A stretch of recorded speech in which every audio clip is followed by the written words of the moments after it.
Agora na Jovem Pan, Sociedade Digital. Com Carlos Aros e André Miceli. Sociedade Digital no ar, a ponte aérea mais tecnológica do rádio, da TV e da internet. Você está nos acompanhando pela rede Jovem Pan News de rádio, também pelo canal Jovem Pan News na sua TV por assinatura, ou pelo Panflix, o canal Jovem Pan News no YouTube. Vamos juntos nesta próxima meia hora discutir os impactos da tecnologia no nosso cotidiano. Como sempre, comigo aqui nessa ponte aérea, agora não uma ponte aérea de fato, estamos juntos aqui no estúdio, meu parceiro André Miceli. Tudo bem, meu amigo? Tudo bem, cada vez mais comum essa ponte aérea local. É o efeito do afastamento da pandemia, não é? Felizmente estamos deixando isso para trás. O que é bom. É muito bom. E aí a gente pode diminuir a distância da ponte aérea. Vamos falar então sobre alguns temas que a gente sabe são extremamente sensíveis e talvez esse aqui um dos que mais mostra como a relação entre a tecnologia e as pessoas está extremamente íntima, a ponto de promover uma expressão que eu adoro. Ela foi usada em um artigo uma vez do The Verge para falar sobre aquele caso da Cambridge Analytica. E aí o autor, eu não vou lembrar o nome do jornalista agora, uma falha, ele dizia que as redes sociais estão mudando de fato o DNA da sociedade. E essa é uma expressão muito boa, porque ela materializa um pouco dessa ideia que a gente vai discutir aqui sobre como as gerações, à medida que o tempo passa, lidam com a informação. Mas mais do que lidar com a informação, lidam com a desinformação, que vem a reboque desse processo acelerado de compartilhamento, de consumo de informações. O Google fez uma pesquisa, André Miceli, e divulgou os dados e entendeu o seguinte: que o acesso à informação, ele alcança muita gente. Então, a gente tem um número considerável de pessoas conectadas à internet, todo mundo acessando e conectando. Mas eles entenderam o seguinte, que entre a geração Z até a geração silenciosa, que são aqueles com mais de 68 anos, só para definir aqui a geração Z, 18 a 25, foram ouvidas 8 mil pessoas. Então, eles fizeram esse intervalo entre os 18 e aqueles com mais de 18 e 25 e mais de 68 anos. E o estudo concluiu o seguinte, que as pessoas mais jovens estão mais propensas a pensar que podem ter compartilhado involuntariamente, e essa palavra aqui é importante, informações falsas ou enganosas. Por quê? Porque muitas vezes há uma pressão para que o compartilhamento aconteça rapidamente. Aquela velha história do eu vi e eu já preciso levar isso adiante. É um efeito, por isso que eu estava dizendo das redes sociais, é o fenômeno Facebook, é o fenômeno Twitter do compartilhar rapidamente ali. E aí eles dizem o seguinte, esses que foram pesquisados por esse estudo, que essa geração é a mais apta a usar técnicas avançadas de verificação de fatos. E vamos entender a verificação de fato com um exercício muito simples, que é o de pesquisar o assunto e buscar o que foi publicado, e na fonte original. Isso é um instrumento de verificação de fato, não só a agência de verificação, embora elas façam um trabalho muito bacana, eu costumo comparar a checagem de fato com o cursinho pré-vestibular. Eles fazem algo que já deveria ter sido feito em algum momento, ou no ensino médio, em algum momento da formação, que é o cara aprender de uma vez como é que faz. Mas aí precisou alguém, depois que você termina, antes de ir para a faculdade, te ensinar tudo de novo. A agência de verificação de fato, né, de checagem, é a mesma coisa. Ela faz algo que o jornalismo profissional, ou que aqueles que lidam com a informação, já deveriam ter feito, que é publicar algo correto, algo assertivo ali para aquele que vai consumir. Parece óbvio isso, mas eu acho que tem um avanço importante aqui quando a gente fala sobre a geração Z. O fato de estar mais apto a buscar essa segunda informação, de fazer essa conferência. Quando a gente olha os dados relacionados a consumo e a compartilhamento de fake news, a gente encontra também isso como um reflexo importante. É também a geração mais impactada de alguma maneira, mas agora ela já sabe mais ou menos, segundo esse estudo do Google, como se defender, né? Então tem duas razões para isso acontecer, Aros. Uma é o fato de que, muitas vezes, essa geração 65+, que eles chamam de geração silenciosa, não percebeu que compartilhou uma fake news. Esse é um ponto importante, porque a pesquisa avaliou a possibilidade dele ter a percepção de que fez um compartilhamento de uma notícia que não era verdadeira. Então, aqui tem um ponto que é a capacidade de autoavaliação. Muitas vezes, os mais velhos não perceberam, compartilharam uma fake news, não necessariamente de má fé, e colocaram isso para frente. E um outro ponto que está ligado com o que você disse, que tem a ver com essa velocidade de comunicação. Os mais velhos, muitas vezes, ficam com essas informações mais tempo e acabam tendo tempo para chegar uma outra informação que às vezes acaba desdizendo aquela informação inicial, ou mesmo que ele faça o que se chama dessa leitura lateral. Ainda que aconteça num percentual menor do que acontece com os jovens, essa leitura lateral, que é quando você vai abrindo ali várias abas do seu browser, e por isso o nome, e você vai buscando outras informações que ajudem a corroborar ou a desmentir aquela notícia que você recebeu, muitas vezes é suficiente para que você descubra a verdade sobre aquele fato. E aí tem esses dois pontos que são atrelados a diferentes comportamentos diante dos ativos digitais. O primeiro, da percepção, e o segundo, do tempo necessário para o compartilhamento por parte desses dois grupos da população quando a gente faz esse recorte por idade. Agora, tem um aspecto interessante nisso, que é também a maneira como, de alguma forma, em função das várias mudanças na dinâmica de uso das redes, ou seja, o Facebook perdendo um espaço, e ele ainda é importante dentro do todo, a gente precisa ressaltar isso, mas as fontes de informação hoje são muitas. A gente saiu dos grandes portais de notícia, então antes a gente só buscava as informações nesses canais. Falando só sobre o consumo digital, vamos esquecer os meios tradicionais, né? O impresso, o radiofônico, o televisivo e etc. Mas pensando no digital, a gente tinha os portais que no início, lá no começo da história da internet, replicavam na íntegra aquilo que tinha sido publicado antes. Ou seja, se eu entrasse no site de um grande jornal, eu ia encontrar exatamente a versão digitalizada do que havia sido publicado no papel. Com a evolução da internet e a percepção de que era preciso mudar, porque eu não podia ficar com uma página estática para pessoas que estavam me consumindo com a atualização das informações ao longo do tempo, essa dinâmica mudou. E aí esses portais, eles imperaram, vários deles dominaram mercados, depois desapareceram, e a gente tem hoje esse cenário que a gente encontra aí. Essa evolução, a evolução natural disso foi para um novo momento da internet em que plataformas que não produzem conteúdo passaram a distribuir esses conteúdos originados destes portais, com a adição de um outro elemento. Eu, você, qualquer pessoa poderia incluir outros elementos de informação à medida em que compartilhavam também os conteúdos desses produtores que supostamente fazem o trabalho de checagem, estão ali com um compromisso com a informação.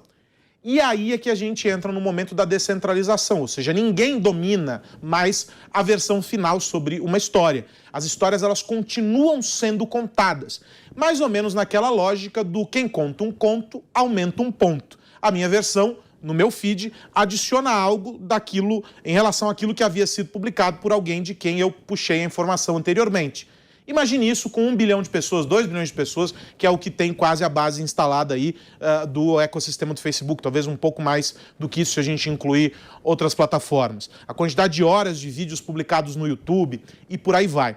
Isso gera, sob a perspectiva de quem consome a informação, um desafio muito grande, que é como filtrar tudo isso. Por isso que essa leitura lateral se torna um exercício.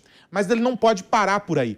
E aí é que entra um elemento importante e que é muito discutido, que é o papel do algoritmo. E eu quero ouvir você a respeito disso, André. Se a gente descola da pesquisa e olha para esse outro universo. Quando a gente fala sobre o algoritmo, a tendência dele é fazer quê? Se eu estou dentro de um ecossistema, vou usar um exemplo, o YouTube, um canal onde você provavelmente está consumindo o Sociedade Digital nesse momento.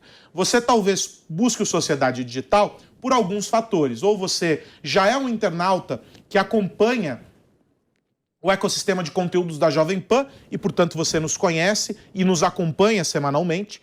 Ou você é alguém interessado no tópico inovação, no tópico tecnologia e nesses temas relacionados, e por isso nos busca e nós aparecemos dentro do grupo de conteúdos selecionados pelo algoritmo para você. Se esse é o seu único interesse, os conteúdos similares vão ficar aparecendo e nós vamos ficar rodando em círculos acompanhando esses mesmos universos. Ou seja, uma pessoa com um determinado viés vai receber informações ligadas àquele viés. Para esse efeito de comparação, para essa leitura lateral, fica mais difícil.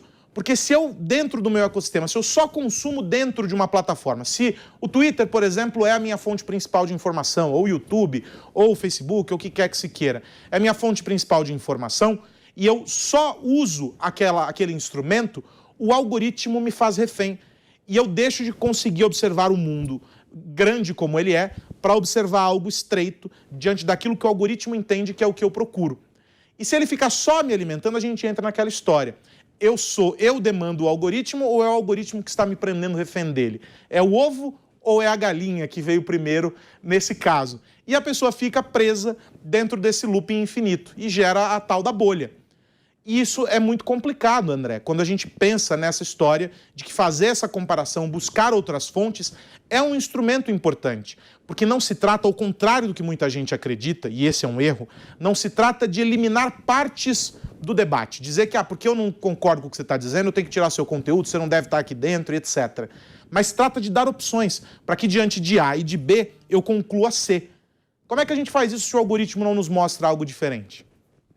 Furando a bolha, Aros. Sem dúvida nenhuma, o que você falou é a leitura correta do que acontece hoje em dia, mas a gente precisa entender que essas plataformas ganham dinheiro nos mantendo ali, olhando, prendendo a nossa atenção. E nada melhor do que prender a nossa atenção do que entregar um conteúdo com o qual a gente concorda. As plataformas digitais, em sua estúpida maioria, têm como objetivo nos manter calmos. Essa é uma questão, inclusive, biológica. Existe um impulso biológico a afastar aquilo que faz o nosso organismo gastar mais energia. E o contraponto nos faz gastar mais energia do que o ponto. Aquilo que é uma verdade para você é naturalmente algo com o qual você fica mais à vontade e, por ficar mais à vontade, você acaba consumindo por mais tempo. Tem ali um viés racional de corroborar as próprias opiniões, então a gente acaba olhando aquele conteúdo para falar, tá vendo? Era isso que eu falei para uma determinada pessoa, vou mandar para ela. E ali você vai, como você disse, alimentando esse algoritmo.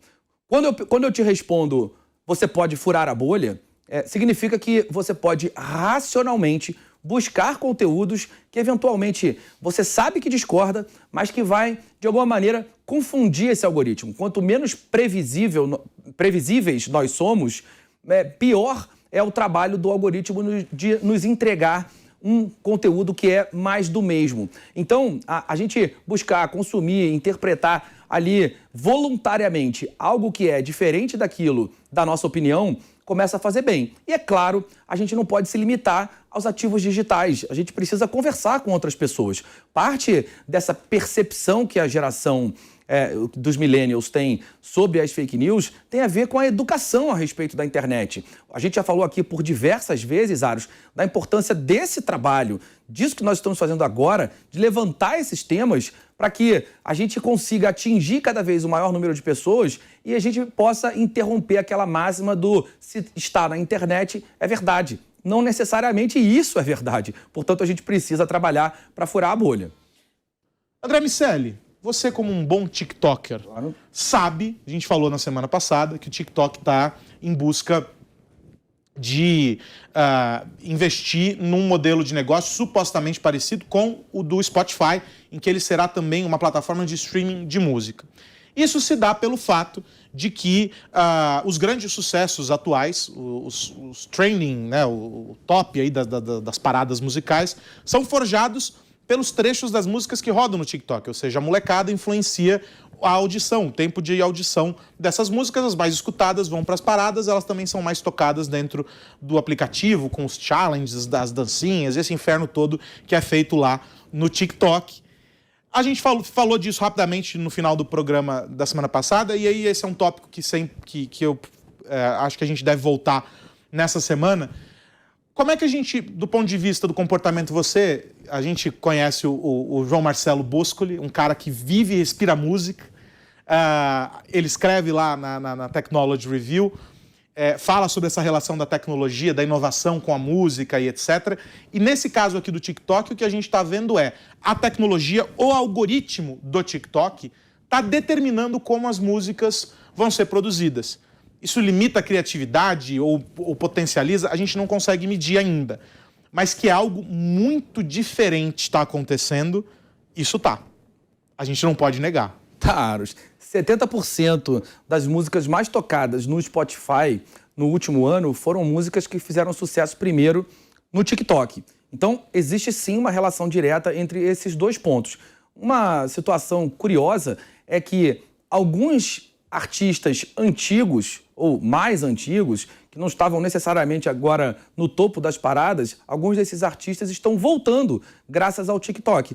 Não se sabe muito bem porque alguém pega lá uma música que gosta, faz uma dancinha ou um desafio com essa música no fundo e os algoritmos começam a entender que esse consumo faz sentido, começam a oferecer para mais gente e cria esse efeito de rede que você mencionou, Aros. Mais uma vez, a gente está falando do algoritmo. O TikTok, ele tem um modelo de operação que é viciante, na acepção da palavra.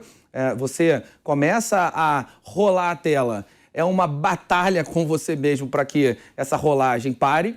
E mais do que isso, a gente tem visto outras plataformas num processo quase de homogeneizar a nossa experiência, replicando esse modelo. Dado que elas competem por atenção, se uma dessas plataformas sai ou à frente, ou toma à frente em um determinado ponto e é facilmente identificável o ponto que fez com que essa liderança fosse alcançada, ou que essa liderança momentânea, pelo menos, as outras plataformas naturalmente vão copiando. A gente vai ver uma discussão muito forte nos próximos meses se faz sentido isso ou se faz sentido cada plataforma manter a sua base. O Twitter ali mais voltado para as palavras, o Instagram mais voltado para as fotos, o TikTok mais voltado para os vídeos. Houve um movimento grande nas últimas semanas, liderado pelas irmãs Kardashian, sobre manter o Instagram do jeito que ele deveria ser, porque ele vai ali mudando um pouco para tentar replicar esse modelo de navegação e, na prática, ele deixa de ser o que era e não se torna o que o TikTok é. E isso é ruim para aqueles usuários que gostam da plataforma na sua forma original. O fato é que os algoritmos vão, de fato, interferindo a maneira através da qual a gente vive em todas as esferas. Falamos da opinião, informação e desinformação, e agora estamos falando do consumo de música. Não tem como tirar um ponto do outro e fica mais previsível, Aros, o que faz uma música ter sucesso. As palavras curtas, os 15 segundos iniciais, ter um trecho que cabe num pequeno vídeo do TikTok. Ali a gente vai começar a ver também alguns compositores criarem as suas obras levando isso em consideração. Então é uma obra que nasce para alimentar um algoritmo que alimenta o consumo da música. É um mundo bastante curioso, Aros. E a gente não pode excluir nunca dessa equação o fato de que o TikTok nasceu de um aplicativo de dublagem. O TikTok acho que era Musical, né, o nome do aplicativo.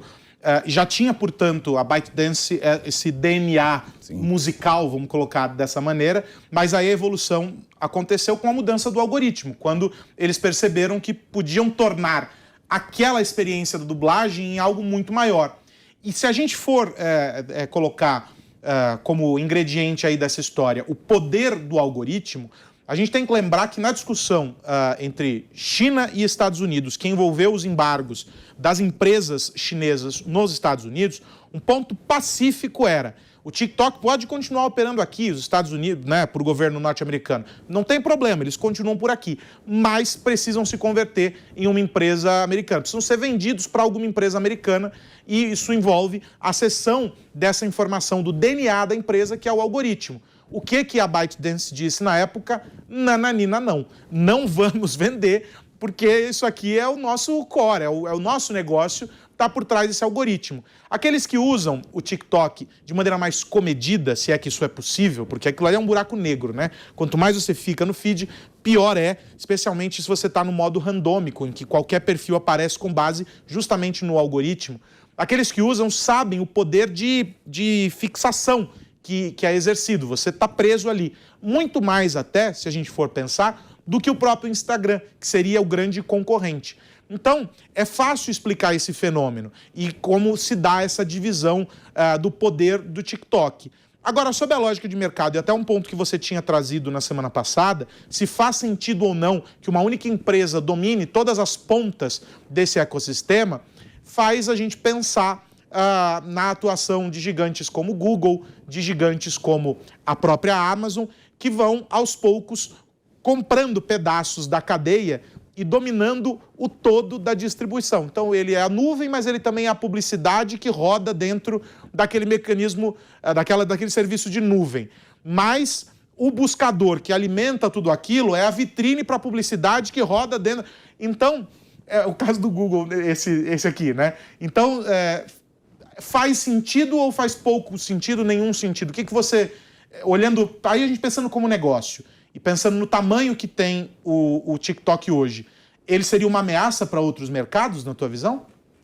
Aros, desde que o TikTok surgiu, a gente fala aqui que é, sem dúvida, a ameaça mais concreta que as grandes empresas de tecnologia americana já tiveram, pelo menos nos últimos anos. A gente tem ali aquele embate famoso entre Linux e Microsoft, uma empresa europeia e uma empresa americana, mas agora a gente andou um pouquinho mais para o Oriente e ali não temos uma empresa chinesa nos aspectos puramente digitais, quando a gente fala de redes sociais e software, que ameaça de maneira tão contundente um domínio que era tão claramente americano.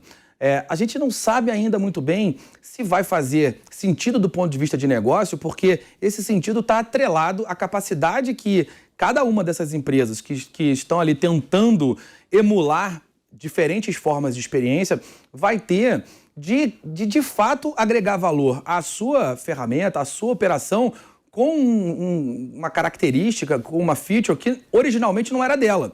Quando você abre o Twitter, ou pelo menos até muito tempo atrás, quando você abria o Twitter, você sabia que ia ver majoritariamente ou fundamentalmente um conteúdo escrito. Quando você abria o Instagram, você sabia que estava entrando para consumir fotos. O problema é essa história de não ser nem uma coisa nem outra, Aros. Acho que encontrar uma forma de operação e, de fato, mudar ou então fazer uma estratégia mais próxima do que o Facebook tinha feito até então, a Meta tinha feito, que era granularizar a sua operação. Então, ele tem ferramentas com propostas diferentes, mas que são ferramentas diferentes.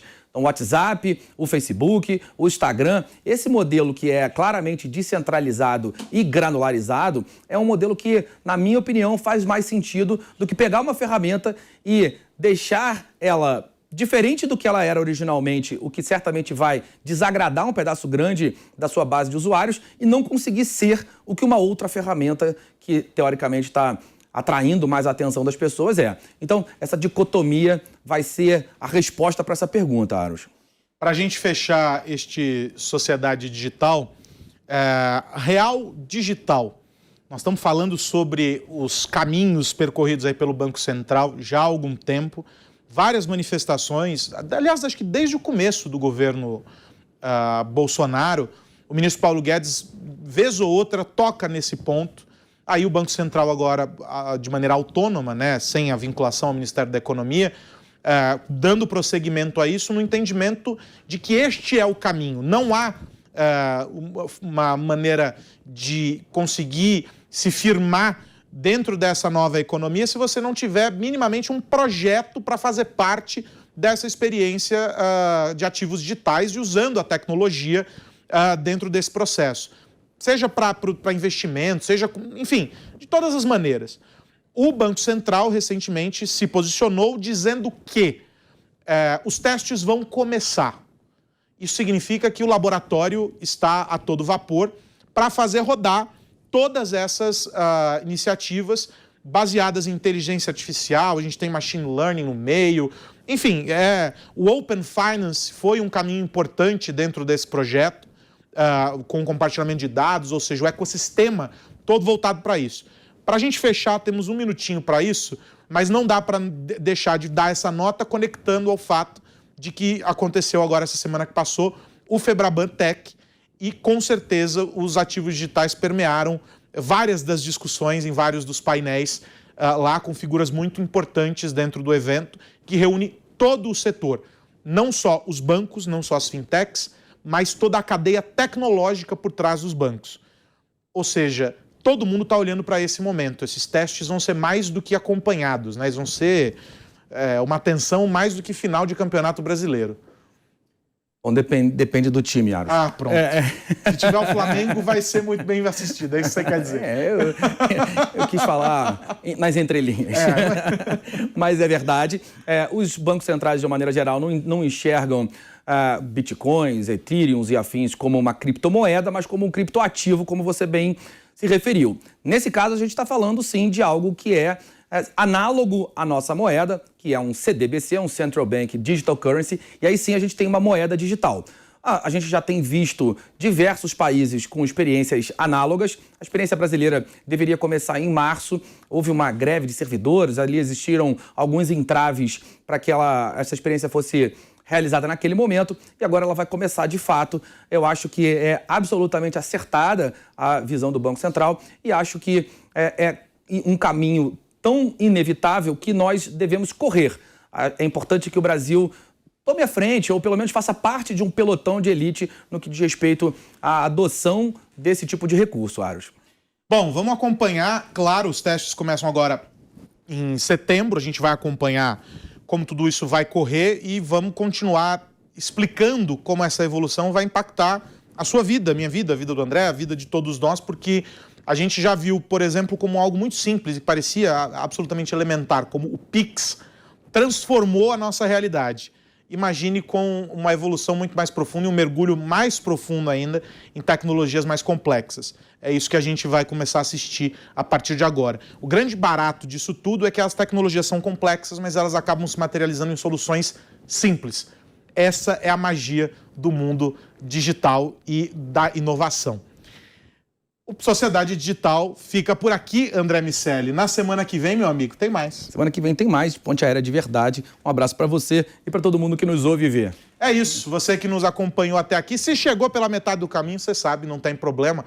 Corre lá no Panflix ou no canal Jovem Pan News e acessa o Sociedade Digital. Este e os programas anteriores disponíveis na íntegra por lá. A gente volta na semana que vem discutindo os impactos da tecnologia no nosso cotidiano. Tchau, tchau. Agora na Jovem Pan, Sociedade Digital. Com Carlos Aros e André Miceli.